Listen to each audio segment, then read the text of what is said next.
Bismillahirrahmanirrahim. Waxaan rabnaa inaan isku dayno inaan isku xirno HTML form anagoo isticmaalayna PHP aan ku xirno database oo MySQL-ka aan isticmaali doono qaybta database-ka. Marka koowaad ana waqti aad u ilaalina waa inaad samaystaa folder aad ku qorato faylasha. Marka koowaadna waa inuu kugu jiraa application la yiraahdo ama software la yiraahdo Samba ama Worm. Aniga hadda ujeedaan waxa igu jira Samba oo computer-ka ka dhigi doona server ahaan. Sida ogtiin PHP-gu ma shaqeeyo computer aan server ahaan. Marka si aad computer-ka server u dhigto waa inaad isticmaashaa software la yiraahdo Samba oo ka koobnaan doona Apache iyo Samba, yani MySQL ma ka wada. Qaybta docs folder-kaas baad xogta ama faylasha dhiga doontaa si aad hadhow browser-ka ugu soo kicisid. Halkaan ba waxaan ka samaysanaa folder si aan ugu kaydsano faylashaan samayn doono. New folder baa leenahay ama control shift plus new. Waxaan bixinaa magac u baxsanaa magac harto la bax. Enter baan leenahay. Folder-kaas hadda waa noo samaysan yahay. Shaqada horeysa qabarsi inaad folder samaysto si aad faylasha PHP-ga ama HTML-ka ama waxyaabahaas dhan aad ugu gurato. Ka soo laabo waxaan tagi doonaa text editor ama meesha aan ku qori lahayn formki iyo PHP file-kii. Waxaad isticmaali kartaa Apache NetBeans, waa isticmaali kartaa Visual Studio Code, waa isticmaali kartaa an editor, waa Sublime, waa isticmaali kartaa. Marka nabad waa isticmaalina Visual Code. First one sidan buu kugu soo baxayaa Visual Code-ka. Halkan waa new file hore u jiray, yani file aan jirin abuuro weeye oo file cusub abuuro. Halkan waa open file hore u jiray soo furo. Halkan waa folder furo. Marka folder-kan taawarana deetana folder-kii docs noogu jiray waa kana tutorial baa la yiraahdaa. Kabacdi isagan furana select folder. Sida ujeedaan ba folder-ka hadda wax xog ah ama wax file ah nooma jiraan. Sida daraadeed kan waxa laga abuuraa file-kii. Haddii aad folder rabtana wuu ku abuurayaa. Waxaan rabnaa inaan abuurno folder-ka tutorial la yiraahdo inaan faylasha u abuurno. Marka waxaan leenahay file noo abuur, magac u bixi file-kaaga hadhow aad ku soo kicin doonto browser-ka register.php. marka wuxuu ku soo qodi doonaa icon-ka PHP-ga. Kabacdi enter dheh. Halkan waxaa nooga soo baxay file-kii aan wax ku qori lahayn. Marka saa ujeedaan halkan file-kii waan samaysanay, waxaan u bixinay register.php. marka waxaan abuuri doonaa formkii first one HTML inaad ku abuurtaa. HTML waxaan qorisaa head title. haddaad u baahan tahay waa tagi down qaadan kartaa. marka hadana waa qaadanaa waxaan bixinaa register form. kabacdi title-ka soo xir.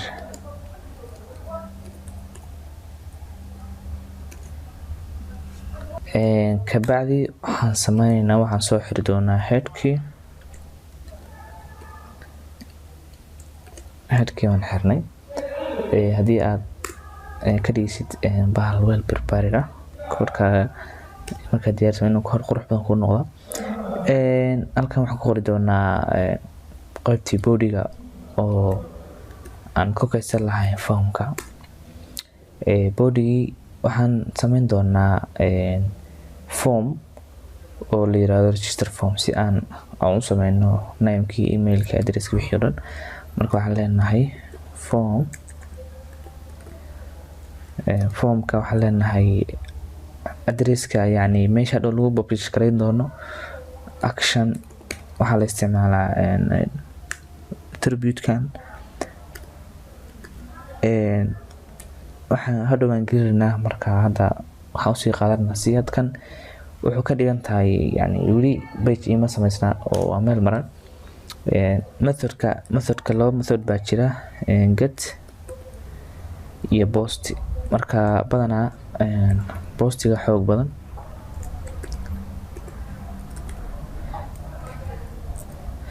postiga markii la joogo html inuu ay small tahay laakiin markii aad joogto qaybta la yiraahdo php waa inay flowing tahay.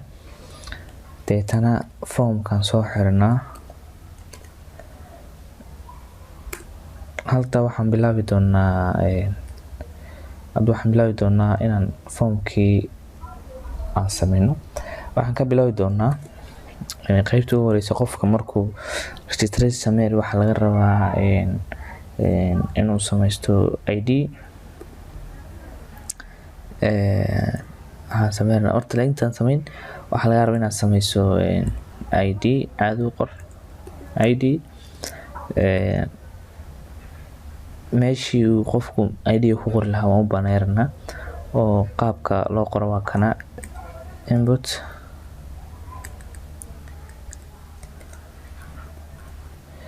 input type-ka xogta meesha la geli doono noocee bay noqonaysaa, ma xarfaha mise waa number. marka waxaa leedahay text. kabacdi waxaan gelin doonaa name-ka si aan hadda ugu wacno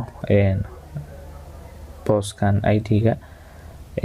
serverka name-ka waxaa iska leh serverka fahmi doona. marka magaca u bixi waxaan leenahay waa id. kabacdi iska soo xir. marka symbol kobiyeyso. markaad kobiyeysto halkan waxaa sameysaa ka bedel oo waxaad ku qortaa hadduu ilaa ku yimahayo. qaybtan waa bedelnaa. waxaan ka dhigaynaa name. halkaana bedel name ka dhig. halkaana bedel waxaad ka dhigtaa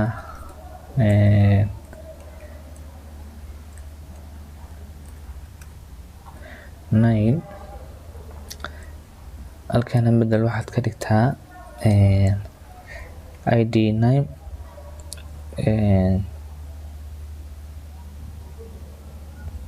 email.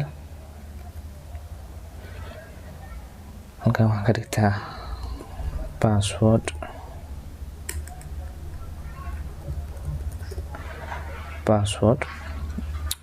halkan waa inaad bedeshaa sorry halkan meesha la taabanayo maaha. halkan textkeeda u daa. halkan maadaama wax la gelin doono ay noqon doonto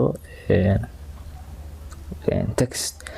halkan bedel marka email ka dhig. halkan maadaama wax la gelin doono email uu yahay id-gan bedel email geli.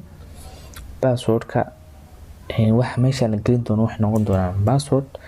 haddii aad text ka dhigto passwordka ahaan wuxuu u qaadan doonaa xarfo ahaan. halkaana waxaa ka dhigtaa pass soo gaabso.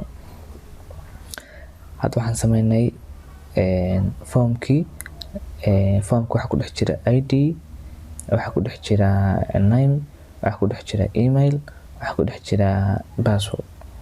marka intaas sameyso waxaa laga rabaa input kale oo ah inaad xogtaas save gareyso. marka isla intii oo kale waxaan sameynaysaa waxaan qori doontaa input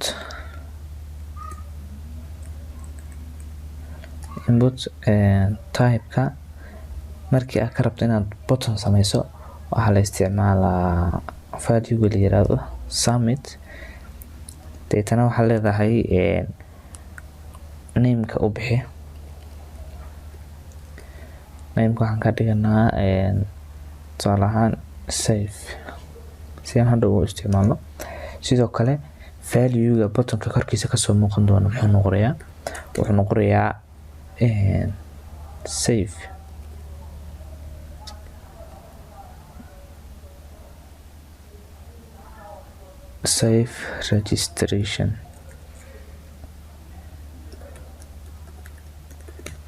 save registration deetana soo xir.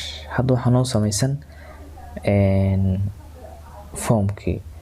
haddaba aan wacno u yeerno. intaad u yeerin waa inaad iska ilaalisaa saambaha inuu ku daaray. hadduusan ku daarayn markuu soo kici doono. marka saambaha inaad start dhahdaa.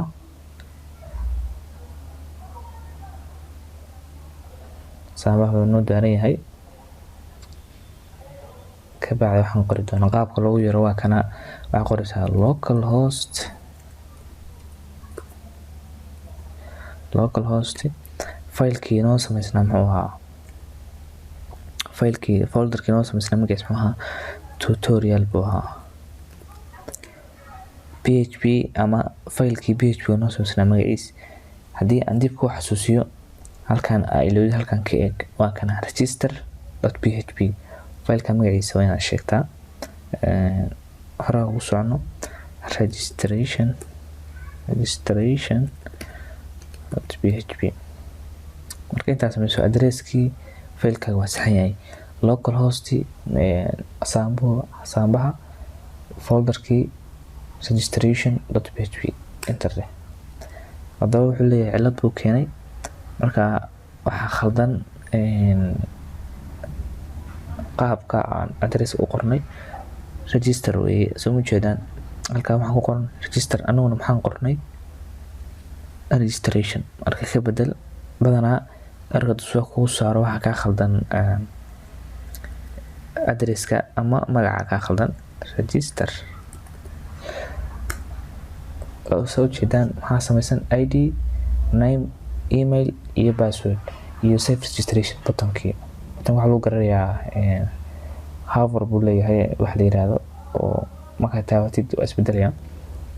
marka hadda waxaan sameynaynaa waxaan ku xiri doonaa file php si uu noqdo wax xoogaa qurxoon. waxaan u sameynaynaa br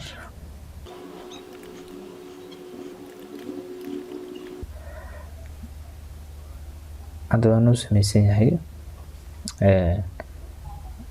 formkii idgii namekii emailkii iyo passwordkii. buttonkii noo samaysan yahay aan daatada u qaadi lahaa. hore ugu socono waxaan sameynaynaa file php first one. laba qaab oo sameyn kara inaad file abuurto oo halkan php ku qorto ama inaad meesha ku dhex qorto. marka hadda waxaa noo fudud inaan meesha ku dhex qorno. labada dhinac waa sameyn karna. markaa si aad maaragtay si fudud ugu fahanto meesha ku dhex qorana php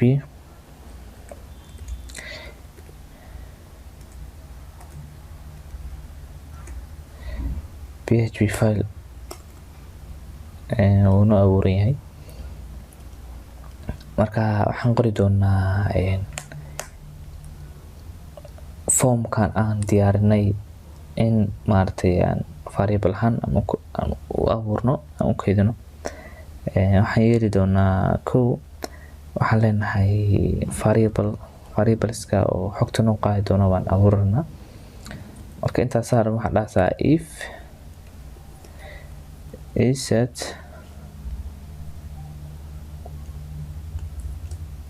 set halkan waxaan gelinaysaa global variable oo la yiraahdo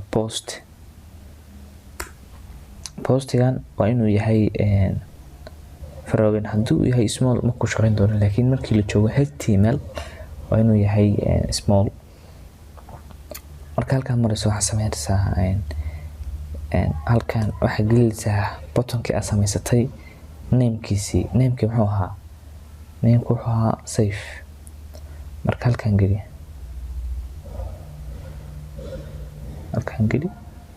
waxaan leenahay waxaan leenahay save single quotation ka tagin. haddaa ka tagtid error buu soo saari doonaa. block furo kabacdi hadda waxaad abuurtaa variables. variable koowaad waxaan bixinaa id id wuxuu lamid yahay waan leenahay post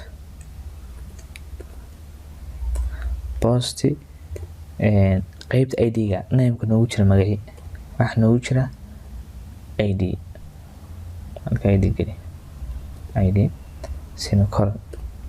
haddaa semicolon kan tagto markuu shaqayn doono intaas kusoo koobiyeyso si ay hawsha kugu fudaato. control halkan bedel waxaa gelisaa name. halkan waxaa gelisaa nameka valuegiisi wuxuu ahaa name. halkan waxaa noogu jiray email. halkan waxaa gelisaa emailka nameka noogu jiray email. halkan waxa dhiban waa passwordkii.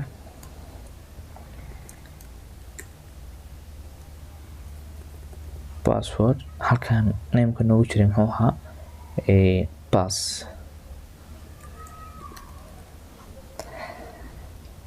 hadda waxaan kala galinay variables oo xogta noo kaydin doona aan formka soo gelino. markaad halkaa marayso waxaad sameynaysaa inaad qorto php connectionkii ku xirlaa database-ka. marka database-ka waa inaad soo samaysataa. haddii aan database lahayn ma uu ku shaqayn doono.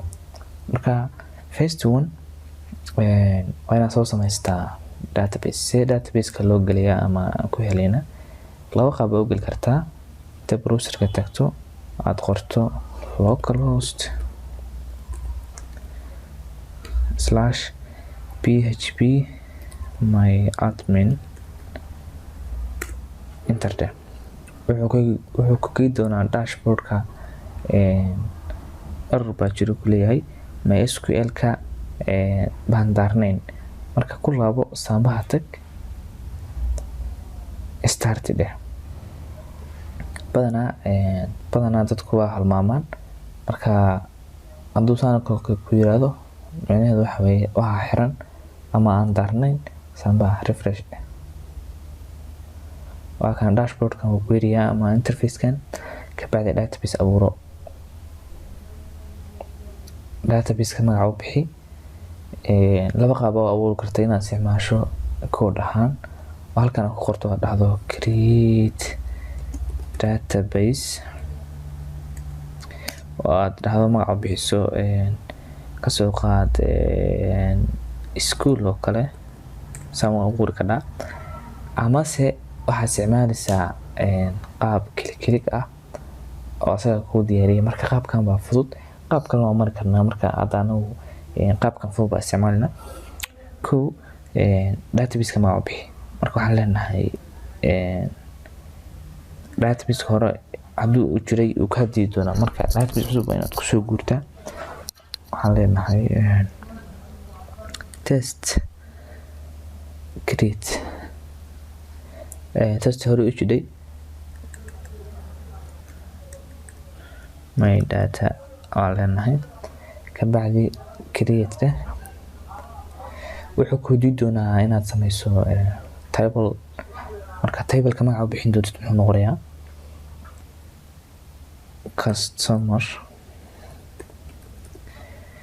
customer inuu ka koobnaan doonaa inta column ka koobnaan doonaa.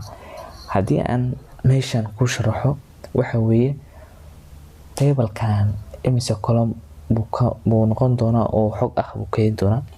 halkan haddii aan ku laabano halkan waxaa noogu jiray id halkan waxaa noogu jiray id name email iyo password. marka waxaa la rabaa database-kan afartan data entry in la keydiyaa la rabaa. marka table-ka waa inuu ka koobnaadaa afartan qaybood. ama haddaan halkan ka tuso table ka inuu ka koobnaadaa marka halkan la gasho id 01 oo kale magacii Ahmed oo kale sidoo kale halkan la gasho hebel emailkiisi halkan passwordkii la gasho file loo keydiyaa loo baahan yahay oo intaan oo file yani intaan qaybtan ku keydiya marka intaas waxa sameeyaysaa oo table nagu celi saambaha wuxuu ka kooban yahay 4 saa u jeedaan halkan wuxuu ka kooban yahay 4 id name email iyo password halkan 4 baa ku qoran halkan baa ka wadasaa marka hadda waxa noo qoran 4 google halkan wuxuu ku weydiin doonaa columnski magacyadii 4 column 1 iyo 2 iyo 3 iyo 4 marka halkan qaybta koowaad waxaa noo geliya id wuxuu yahay data type nooca uu leeyahay ama xarfaha mise waa numbers waa integer length-ga waxa iska dhahdaa length-ga ku kaydin doono 100 iska dhah sidoo kale waxa laga rabaa inaad ka dhigto primary key si inta primary key aan gaarin automatically inuu maartay markii xog la soo gasho inuu automatically numberka qofku u siiyo halkan waxa kale oo jira inaad ka dhigto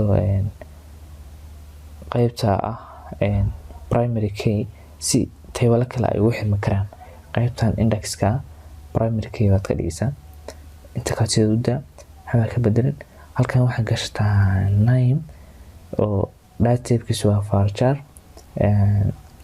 inuu ka koobnaan doonaa ilaa 200 oo xaraf halkan waxa gelinaysaa email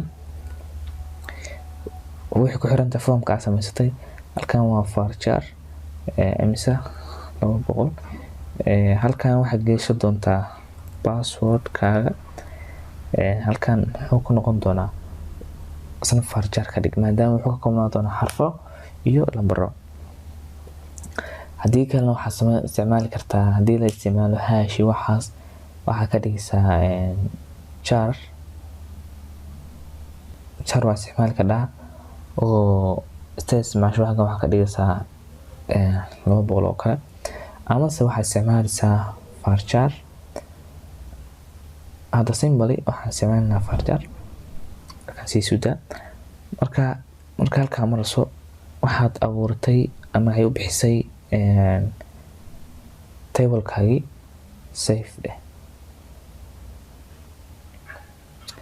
haddii aad eegto hadda waxa ku abuuran id oo primary key ah data type-kiisu ay yahay inti length-giisu yahay 100 sidoo kale auto increment ah name-kii email-kii iyo password-kii haddaba database-kan wuxuu diyaar u yahay in wax lagu xiro kabacdi waxay imaanaysaa file-kii php-ga ahaa waxaa abuuraysaa file la yiraahdo ama variable la yiraahdo connection waa abuuraysaa waxaad gelin doontaa halkan local host-gaaga ama saambahaaga ama saambayaan oranaya database-kaaga address-kiisa waxaad leedahay local host-kiisa sheegaysaa local host root-ka ama username-kiisu waa root waxaad kaloo sheegaysaa password ma ku xiran yahay waxaad leedahay maya space-kaas oo banayaysaa waxay ka dhigan tahay halkan inuu space yahay database name-ka sheeg markaa database name-ka haddaan dib idin xasuusiyo wuxuu ahaa database name-keena muxuu ahaa maydata halkan datada ku qoran baad halkan gelinaysaa waxaad leedahay maydata kabacdi semicolon waxaa kaloo abuuraysaa variable oo ku qaadi doona query-ga si maaragtay aad xogta u geliso table-ka waxaad qori doontaa intaada bilaabin double quotation waxaad dhahdaa insert into halkan table name-kii baa la gelin jiray. Marka table name-ka haddaad dib idin xasuusiyo, table name-ka muxuu ahaa customer. marka table name-ka halkan baad ka soo qaadanaysaa, waxaad gelinaysaa customer. kabacdi intee uu ka koobnaa, intee field ama column buu ka koobnaa? wuxuu ka koobnaa kow farta hadday weyneed, markayna weyneysay haddaa yaryarisid uu kaa dii doon id, name, email iyo password.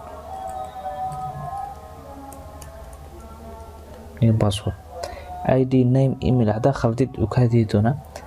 marka hadda value-gii waa u sheegi doonaa, followers. kabacdi price fro id leh variableskan ba xogta soo gelin doonaa soo ma. marka ina halkan keentaa, maadaama aan xogta halkan la soo geliyo, waxa kay doona variablekan la yiraahdo id. markii xogtan variableka uu keydiyo, waxaa la rabaa inay soo gasho tableka. marka halkan ma ku qorsaa id soo qoraya, waa inaad qortaa, aad ka horeysaa $sign id, comma waxa ku xiga waa name, si isku xiga waa inaad qortaa. tii kale error buu keeni doonaa, maadaama name-ku yahay xaraf single quotation isticmaal. waxa qortaa variableka name ku xir comma waxa ku xiga email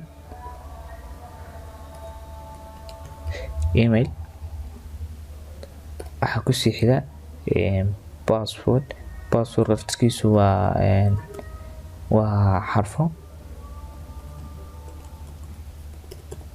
kabacdi quotation ku soo xir, comma kale uma baahan maadaama isaga ugu dambeeyo. kabacdi semicolon, haddaad semicolon lahayd uu ku saxmay, laakiin haddii aad ka tagto error buu keeni doonaa. kabacdi enter baan leenahay. hadda waxaan bilaabi doonaa condition aan ku xirno si aan u kala garano waxaan ma sax baa mise waa khalad. leenahay if haddii variableka oo inuu kaydsan yahay database-ka addresskiisa, haddii query-ga aan gelinay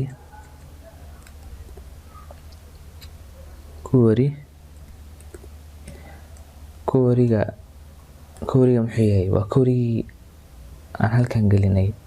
query-gan oo variableka noo kaydiyay muxuu yahay? waa SQL.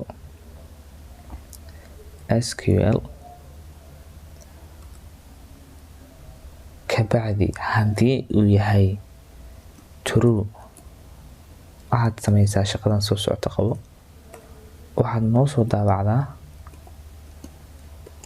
soo daabacdaa save success. haddii uu error jiro, waxaad noo soo daabacdaa else baan isticmaalaynaa. waxaad noo soo daabacdaa problem accurate. hadda halkan waxaan ka tagnay semicolon, uu kaa dii doonaa. marka inta haddaan sharaxno dib u laabno, halkan wuxuu ku leeyahay if haddii connectionkan localhost iyo root iyo my data hadduu sax yahay, query-ga rangare oo halkan galay. kabacdi haddii labadaas ay sax yihiin, ay datada meesha noo taalo ay saxan tahay, sidoo kale query-gan uu saxan yahay oo true uu yahay, shaqadan soo socota qabo waxa dhahdaa save success, oo datadaada waa la save gareeyay ama waa ku saxan tahay. haddii marka error jiro oo name-ka haddii aan ka bedelno oo wax yar ku qorno, uu dii doonaa error buu soo saari doonaa, state to muuqaal doonaa. marka hadda intaas waan sameynay, aan tijaabino markaa. kabacdi refresh baa leenahay. error soo saaray wuxuu ku yidhi line 23 error baa ka jira, marka haddii aad saan kale ku saaro wuxuu kuu sheegi doonaa errorku noocu yahay. wuxuu syntax error baa jiro kale unexpected token waxaa qaadatay comma line-ka 23aad file php-ga. marka line-ka 23aad tag waxaan ka tagnay error weyn baa jira halkan. waxaan ka tagnay attribute la yiraahdo new mysqli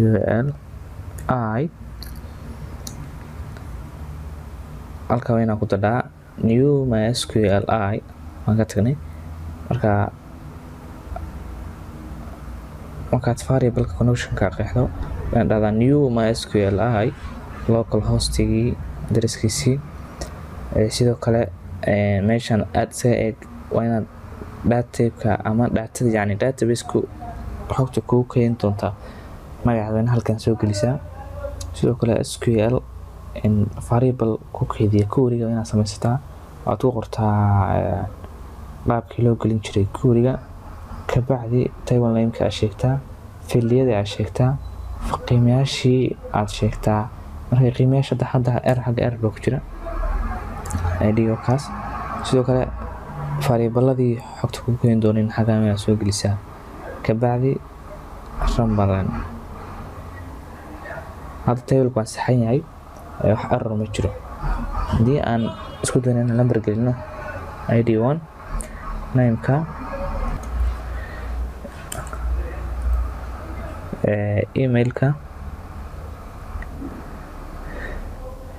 email-ka waxaan leenahay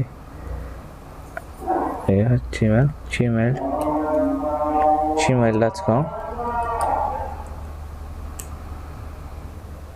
password-ka 1234 ka bacdi save registration leh error baa jira 23 iyo 24 kan error baa jira aad ka saxdaa.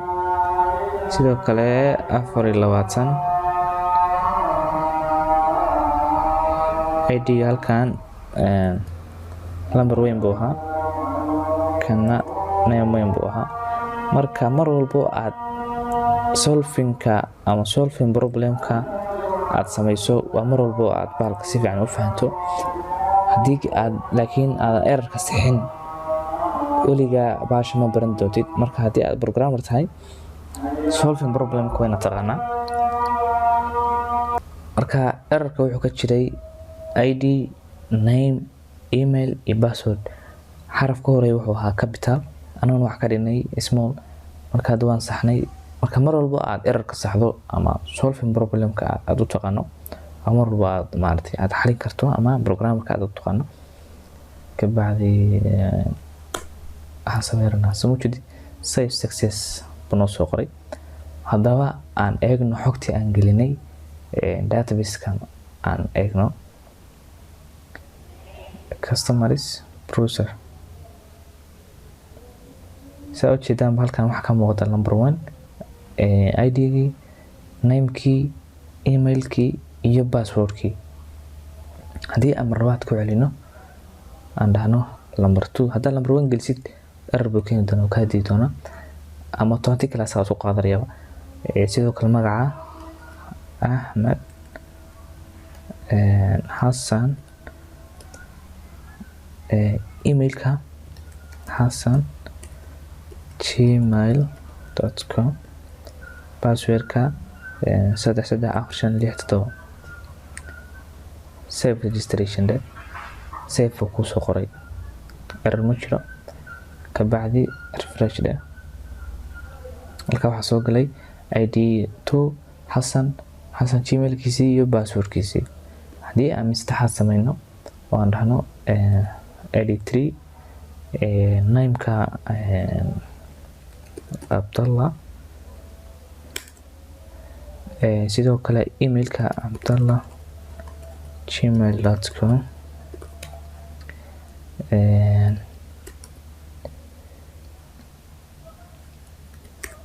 gmail.com password-ka 22468 save ka bacdi eeg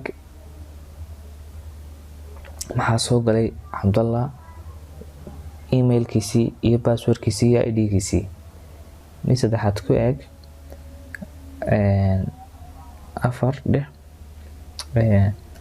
Cabdiraxmaan emailkiisii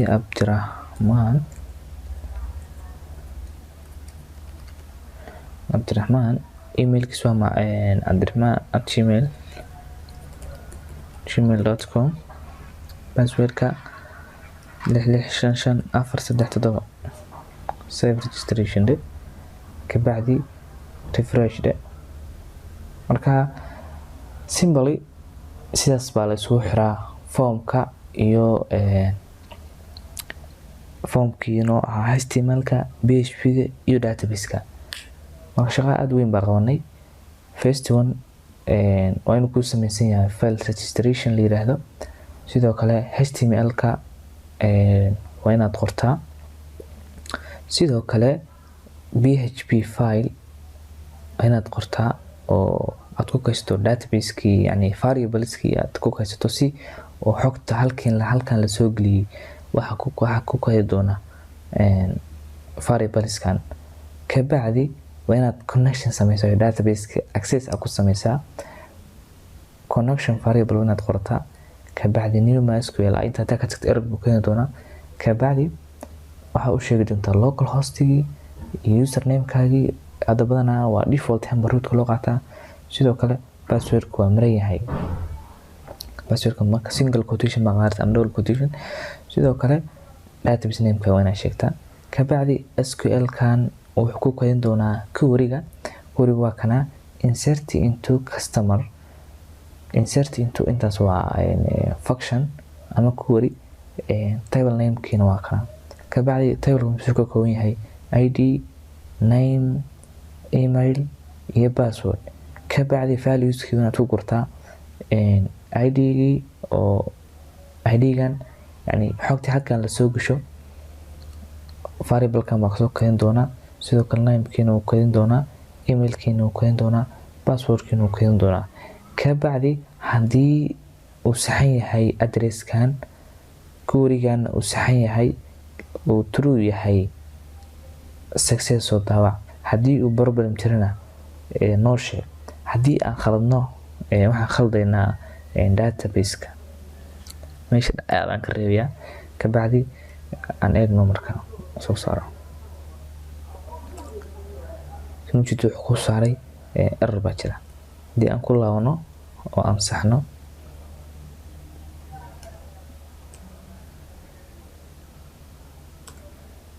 problem accurate weli wuxuu haysanayaa still waxa ku jira xogtii hore. marka inaad else statement kala isticmaashaa si ay ku kala cadaato oo statement kale u bedesho. else if haddii meesha maran tahay condition noo saar bale. marka still wuxuu haystaa problem accurate maadaama statement kale uusan jirin. maadaama kan uu false noqday weli kan buu haysanay. marka condition kala sameynaa waxa leenahay haddii connection-ka variable-ka query SQL uu maran yahay waxaa noo soo daawacdaa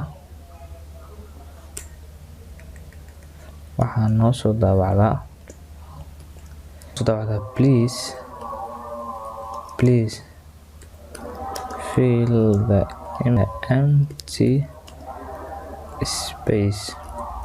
the empty space. marka waxaan rabnaa inuu noo soo daawaco waan rabnaa inuu noo soo daawaco haddii uu jiro empty space. waxaa isticmaalaysa condition la yiraahdo else if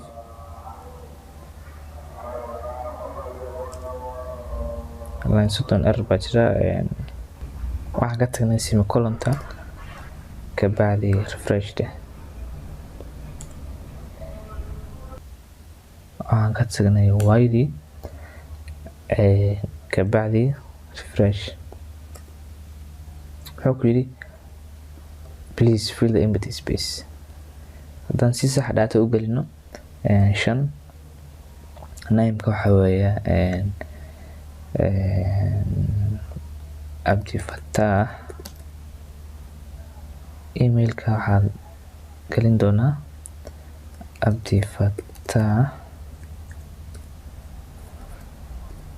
abdifattah@gmail.com. passwordka 89956 kabacdi save registration oo noo saaray success. haddii aan marbaad ku celiyo waxay doonaa please fill the empty space. marka sidaas buu u shaqeyn doonaa. aad ba mahadsantihiin haddii aad videoga aad daawatay. waxaan rajeynaa inaad wax badan aad ka faa'iidi doonto. assalaamu calaykum waraxmatullaahi wabarakaatu.